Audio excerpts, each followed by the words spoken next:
I think you might notice a little bit of a different voice right now leading you off. That is because I, Yehuda, the original guest star. You're not a guest. You're one of us. We have to be switching our whole name because of you. No, don't give away our secrets. But you knew, like, the Ravens need one touchdown. Like, the Broncos might score one more field. So if you get one more touchdown, Yeah, you went 10-9 call it a you can win 10-9. I'm going to go with the Commanders as well, just because it's too much of a question mark over there under center for the...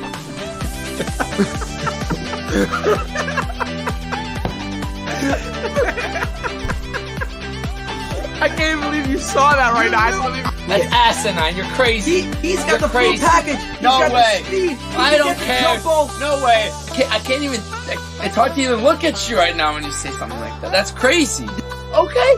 And guess what? In basketball, you use a basketball. In football, you use a football.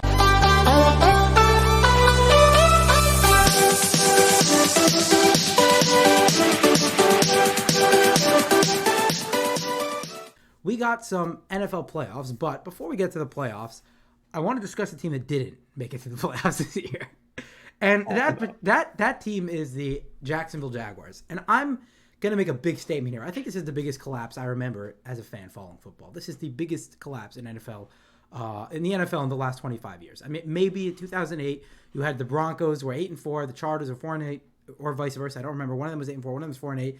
One lost the last four, one won the last four. Last week of the season, the 4-8 team ended up winning the division. Huge collapse.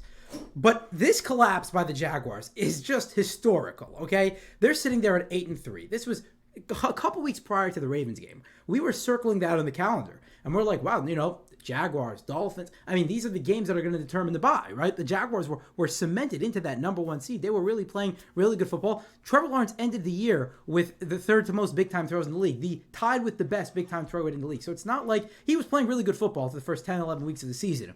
The injuries happened. Christian Kirk went out for the season, which I don't know why. Here's what happened, okay? Monday Night Football came against the Bengals. And that was a turning point of the season, really, as far as I'm concerned, because Trevor Lawrence got injured. And then then Christian Kirk got injured, and nobody was focusing on Christian Kirk. Like nobody even knew, just because. Well, Trevor Lawrence has a high ankle sprain. How is he still playing against the Browns? This is crazy. He's coming back a week later. Everyone was so mesmerized by the fact that the guy was on the field a week later that they were completely glossing over the fact that their only good slot receiver was out for the rest of the season, and that really came back to bite them. These receivers, and then Zay Jones got injured. I mean, they really didn't have any playmakers on offense. Evan Ingram has developed as a receiving tight end this year. There's no question, but they really did not have a lot of playmakers, not a lot of guys that create separation down the field or up the field, down the sidelines, middle of the field. They didn't have weapons anywhere. They were running so many screens to Evan Ingram. Speedy guy. He can create yardage on his own, but that was really their best play.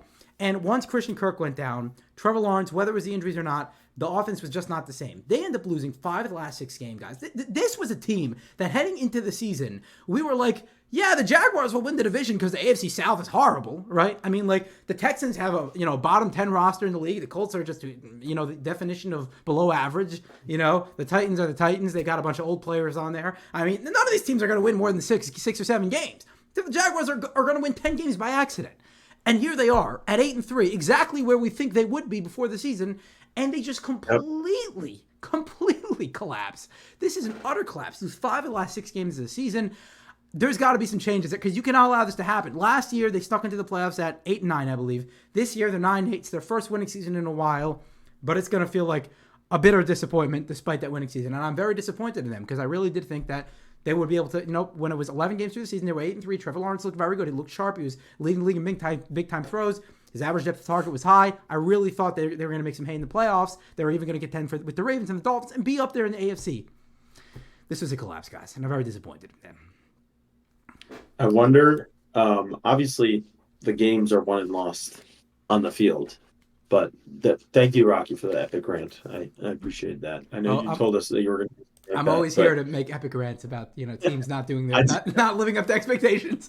Yeah, I didn't realize that we were going to be in for such a treat, so I appreciate that. My pleasure. As always. You remember about 4 or 5 weeks ago when there was a report that came out that their former Jags employee stole $22 million from them, and I mean, obviously, the players the players are getting paid, and the owner is the one who has to worry about this, and the VP and the president. But like, wonder if just a distraction, and it's just like a mindset where you're like, you have this stuff going down, you start losing, you start losing, getting guys injured, and just start to spiral because Doug Peterson just doesn't have any answers. And like all season, they still like even when they were winning games, they had like these red zone issues.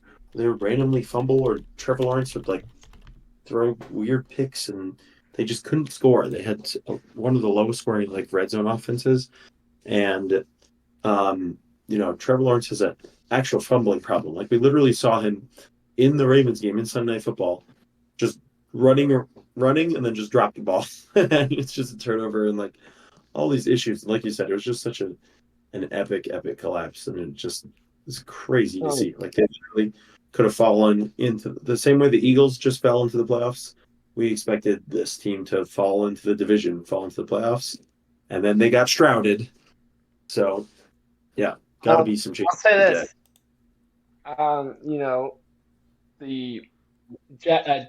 We discussed in last week's podcast about distractions and if like locker room mindsets and all those things was part of the discussion.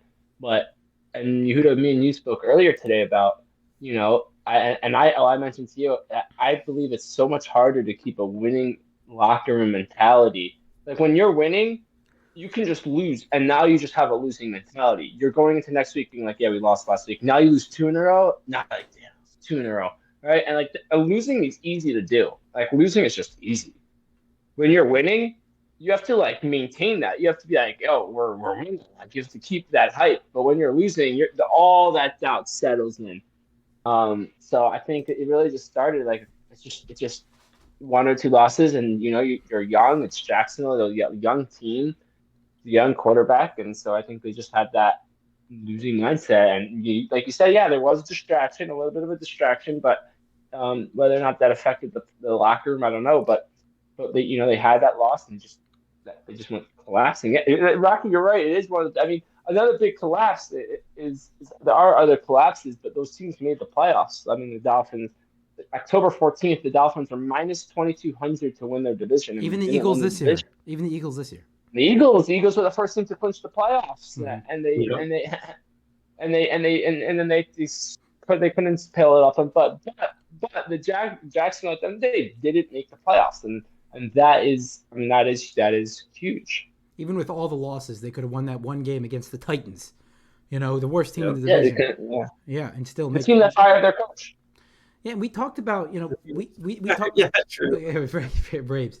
We talked about what momentum and like you talk about emotions. What part does emotions play a role in the NFL? And I said it's unquantifiable. I'm not denying that it plays a role. I'm just saying it's not something that you can prove or disprove because we're not in the locker rooms. But what I did say was winning cures all. And I think that is generally the case, right? We saw this with Mike Tomlin. Steelers had the worst 3-game stretch in Steelers history, and he's not answering anyone's questions. He's answering with 2 words. Mike Tomlin generally answers with 4 or 5 words, not 2 words, right?